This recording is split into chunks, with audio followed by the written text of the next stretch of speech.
Hi there. Well, here we are.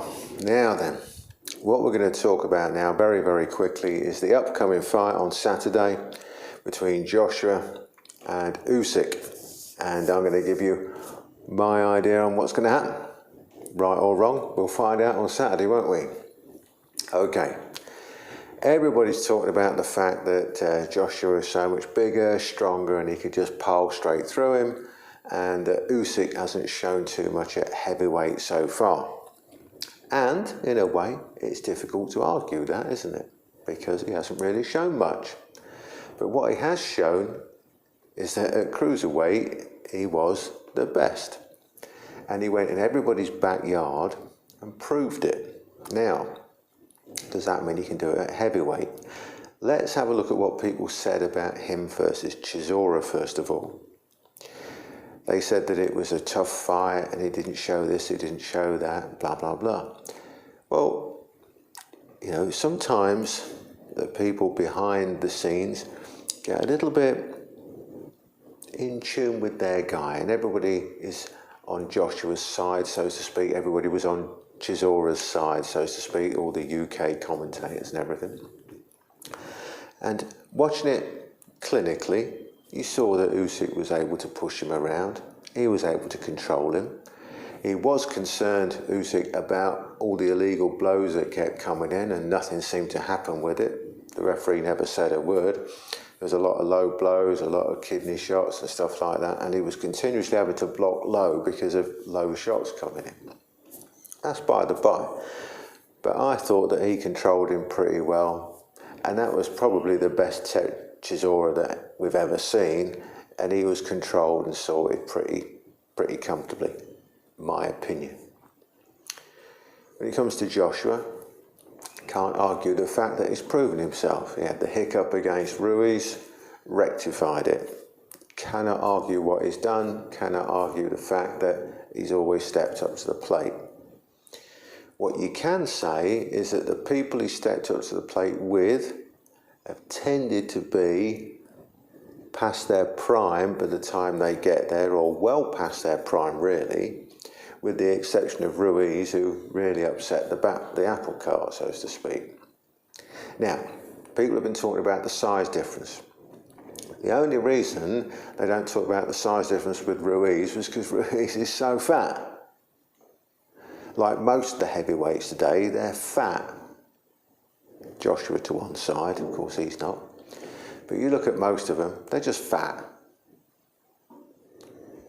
They're overweight. They might be 240, 250, but they're carrying 20, 30 pounds of excess fat.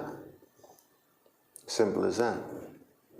Now Usyk, he's 6'3", he was cruiserweight, 200 pound limit, ripped 200 pound. These guys that are 230, 240 and 6'4", 6'5", they're carrying 20, 30, 40 pound of excess fat. You rip them down, they're not that much bigger. And normally you look at, for somebody who's ripped, every inch you look at about 10 pound of weight. Every inch you look at about 10 pound of weight. So Joshua is big, but he's probably, if you brought him down to 6'3", something like that, he's probably only 10 pound or so bigger than Usyk, which at that size, if you like, ratio-wise, don't make too much difference. Obviously, he's big at 6'6". But what I'm saying is that when it comes to it, Usyk isn't really that small of a heavyweight. Now, let's say when he was fighting at 200 pound, he was walking around at 215, 220, something like that. Again, not out of shape. So he could well be naturally round about the 215, 220 anyway, without having to trim down. Let's say he's just as mobile at 215, 220 as he is at 200, for argument's sake. But he is going to be putting in an extra 15, 20 pound of weight behind the punch. Now people are saying that Usyk hasn't got the punch power. He hasn't proven himself with the punch power and all that sort of stuff. Well, he's had 18 fights, 18 wins, and I think, what is it, 13 knockouts, something like that. I think it's 13. It's not too bad, is it, for somebody without a punch? When we look at Joshua, we all know he's got a punch. He's a massive, strong guy.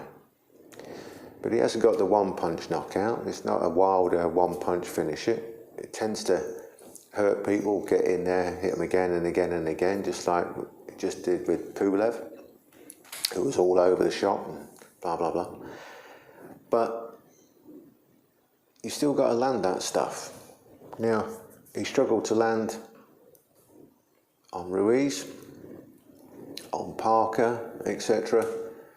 And to my mind, Usyk moves much better than them, not far off the size, and probably punches just as hard. So I think it's going to be a hard night's work all the way round. So after all this talk and all this going on and on about it, what's my prediction? My prediction is, this might shock you, a late stoppage in favour of Usyk. I see Usyk winning by technical knockout, round about 8-10, somewhere like that. Unless Fury's absolutely right and Joshua can just walk straight through him. But I don't think so. I see an Usyk stoppage, 8-10. There's my prediction. Let me know what you think.